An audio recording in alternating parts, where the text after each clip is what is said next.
আমি আপনাদেরকে একজন সফল ব্যক্তি সম্পর্কে বলতেছি। জুলাইবিস রাদিয়াল্লাহু আনহু ছিলেন কালো মানুষ। কেমন? একটু কালো, খুব উচ্চ বংশের না, খুব সুদর্শন না, খুব লম্বা না, খাটো টাইপের মানুষ, একটু বেটে টাইপের মানুষ। টাকা পয়সা একদমই নাই, একদমই টাকা পয়সা নাই, বংশমর্যাদা এইসব দিক থেকে তাকে আন্ডার স্টিমেট করা হয় আর কি। এমনকি ফিজিক্যাল স্ট্রাকচারও তারা আমাদের অনেকের মধ্যে সুদর্শন।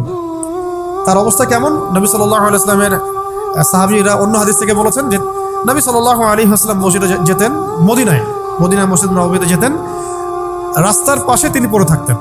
ধরেন আমরা মসজিদে হেঁটে আসতেছি, রাস্তার পাশে একজন বসে আছেন, গায়ের জামা কাপড় খুব একটা উন্নত না, ছেঁড়া, তাসবিহ নিয়ে জিকির করতেছেন। আপনি কি খুব ফোকাস করবেন তার দিকে? করবেন না কিন্তু।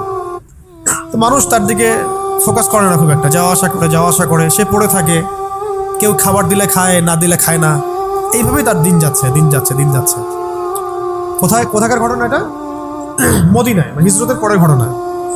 সাহাবীর নাম জুলাইবিস রাদিয়াল্লাহু আনহু। খুব উচ্চ বংশের না, অর্থবিত্ত নাই। বারবার বলছি, আমি রিপিট করতেছি কেন? বিকজ এটা আপনাদের সাথে অনেক মানে সাইকোলজিক্যালি মিলবে বিষয়টা অনেকের সাথে, এবং এটা আমাদের খুব ভালো করে জানাও দরকার আছে। তো একদিন নবী সাল্লাল্লাহু আলাইহি ওয়াসাল্লাম তাকে বললেন যাওয়ার সময়, হে জুলাইবিস তুমি কি বিয়ে করবা? খুব মজার আলোচনা না এটা আমাদের কাছে, অনেকের কাছেই। হে জুলাইবিস তুমি কি বিয়ে করবা না? প্রশ্নটা এরকম ছিল, হে জুলাইবিস তুমি কি বিয়ে করবা না? তুমি তো আকাশ থেকে পড়লেন, ইয়া রাসূলুল্লাহ আমাকে কে বিয়ে করবে? আমার না আছে চেহারা সুরত, না আছে আমার বংশমর্যাদা, না অর্থবিত্ত, আমি কিভাবে বিয়ে করবো? কে মেয়ে দিবে আমাকে? কে আমাকে মেয়ে দিবে?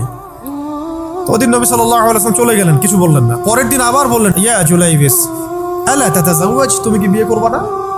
একই উত্তর, ইয়া রাসূলুল্লাহ আপনি গতকালকে এক কথা বললেন, আবার বলতেছেন বিয়ে করবেন, আমাকে কে বিয়ে করবে?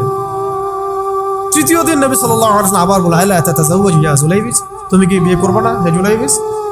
তিনি এবার বলছেন, আপনি কি আমার সাথে রসিকতা করতেছেন? আমাকে কে বিয়ে করবে? তো নবী সাল্লাল্লাহু আলাইহি ওয়াসাল্লাম বললেন যে অমুক আনসারী সাহাবীর বাসায় যাও। অমুক আনসারী সাহাবীর বাসায়, আনসারী সাহাবী কারা? যারা মুহাজির সাহাবীদেরকে আশ্রয় দিয়েছেন। অমুক আনসারী সাহাবীর বাসায় যাও, সেখানে একজন বিবাহযোগ্য নারী আছে, মেয়ে আছে, তাকে গিয়ে বলো যে আমি রাসূল সাল্লাল্লাহু আলাইহি ওয়াসাল্লামের পক্ষ থেকে আমার বিয়ের প্রস্তাব নিয়ে আসছি। তিনি গেলেন, যাওয়ার পরে বললেন যে আমাকে প্রস্তাব সহ পাঠানো হয়েছে। মেয়ের বাবা আর মায়ের রিয়াকশন ছিল অনেকটা সাধারণত যা হয় তেমন আর কি। তুমি বিয়ের প্রস্তাব নিয়ে আসছো, তুমি কি খাওয়াবা মেয়েকে? কোথায় রাখবা? তোমার তো নিজের কোনো থাকার জায়গা নাই। প্রশ্নর কিন্তু যুক্তি কি? আমি মেয়ের তো বাবা, আমিও তো এই প্রশ্নই করবো নাকি? প্রশ্ন করবেন না? আপনার মেয়ে থাকলে এভাবে প্রশ্ন করবেন তো আপনি। তো তারাও সেই প্রশ্ন করলেন, এমনকি এক পর্যায়ে রিফিউজ করে দেওয়া হলো, না এটা পসিবল হবে না। এই কথাগুলো, কনভারসেশনগুলো ভিতর থেকে শুনছিলেন সেই মেয়ে নিজেই, আনসারী সাহাবী, মদিনার আনসারী মেয়ে।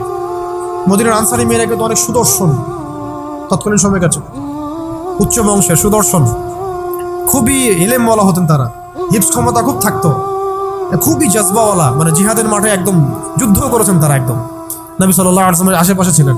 উহুদের সময় একজন আনসারী সাহাবী ছিলেন, মহিলা সাহাবী, উম্মে আমারা তীর ছুঁড়েছেন নবী সাল্লাল্লাহু আলাইহি ওয়াসাল্লামের পাশে। তো ওনারা কিন্তু খুবই গায়রতওয়ালা মানুষ। তিনি বলছেন, হে আমার বাবা মা, এই প্রস্তাব কে পাঠিয়েছে? নবী সাল্লাল্লাহু আলাইহি ওয়াসাল্লাম। যে প্রস্তাব রাসূল পাঠিয়েছেন সেটাকে কিভাবে তোমরা ডিনাই করো? আমি জুলাইবিসকে বিয়ে করবো। কে বলছেন এটা?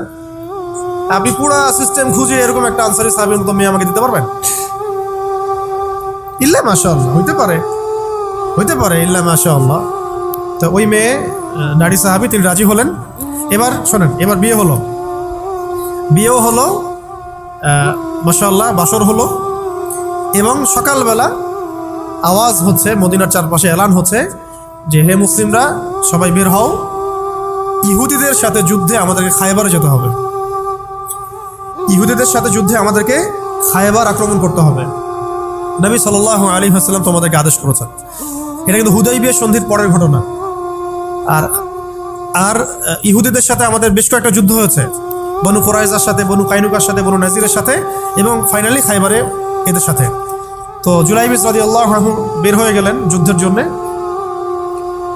এবং খায়বারে যুদ্ধ হলো, খায়বার অবরোধ করা হলো, এবং খায়বার যুদ্ধের বিশাল হিস্ট্রি আছে, আপনারা পড়ে নিয়েন, লম্বা কথা। খায়বার দুর্গ জয় হয়, এবং এই দুর্গ পুরো জয় করতে, সবগুলো দুর্গ জয় করতে মোট 12 থেকে 16 জন মুসলিম সাহাবী শহীদ হন। 12 থেকে 16 জন বা 18 জনের মতো আর কি, এই ফিগার, এই যুগের মতো 12 থেকে 16 বা 18 এতটুকু, এত কম সংখ্যক সাহাবী শহীদ হয়েছেন খায়বার যুদ্ধ জয়ে। আর ইহুদিদের তো বহু ইহুদি মারা গেছে। এবং খায়বার বিজয়ের পরে মুসলিমদের আর্থসামাজিক যে অবস্থা, মানে টাকা পয়সা, ল্যান্ড, গনিমতের মাল প্রচুর বেড়ে গেছে।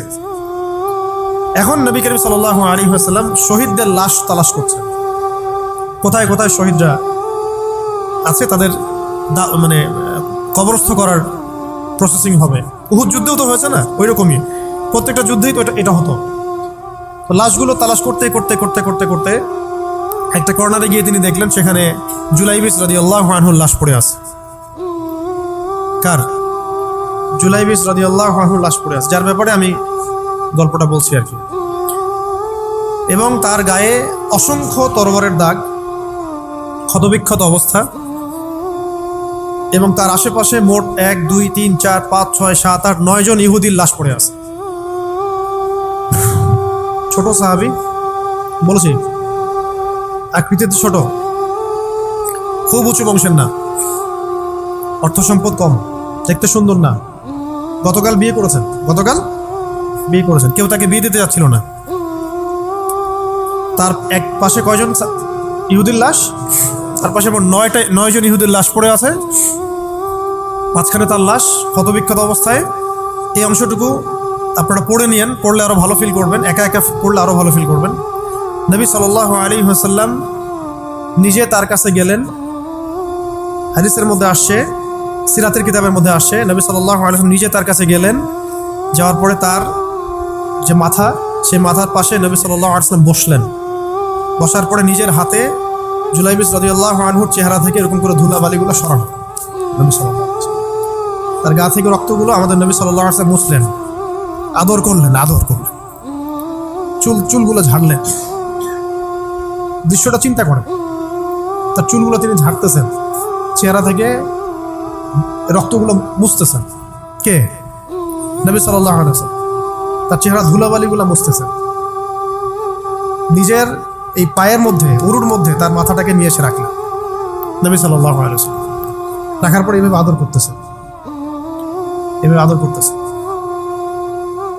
আর এরপর উপরের দিকে তাকালেন, তার জন্য তো দোয়া করলেন, উপরের দিকে তাকালেন, তাকে চোখ নামাই নিলেন।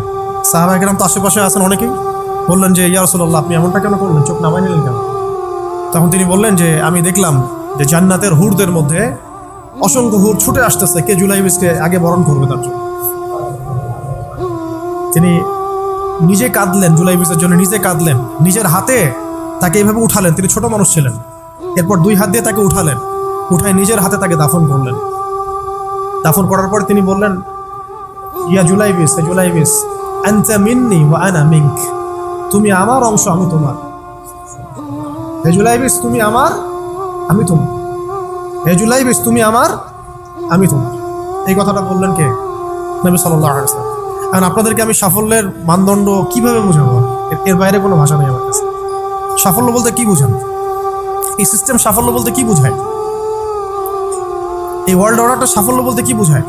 এই বস্তুবাদী জগৎটা আমাদেরকে সাফল্য বলতে আসলে কি বোঝায়? সাফল্য বলতে বোঝাচ্ছে ইমান। সাফল্য হলো ইমান, বিশুদ্ধ আকীদা, বিশুদ্ধ আমল, আল্লাহর আনুগত্য, রাসূলের আনুগত্য, দুনিয়ার জীবনে মুসাফিরের মতো থাকা, যতটুকু প্রয়োজন ততটুকু সন্তুষ্ট থাকা, একজন নেককার স্ত্রী, সুসন্তান সন্ততি, আদর্শ একটা পরিবার, হালাল একটা রিজিক, বাস। ইসলামের জন্য দাওয়াত, তাবলীগ, মেহনত, দিন প্রতিষ্ঠার চেষ্টা, প্রয়োজনে জিহাদ, প্রয়োজনে শাহাদাত। আর কি আছে সাফল্য বলতে?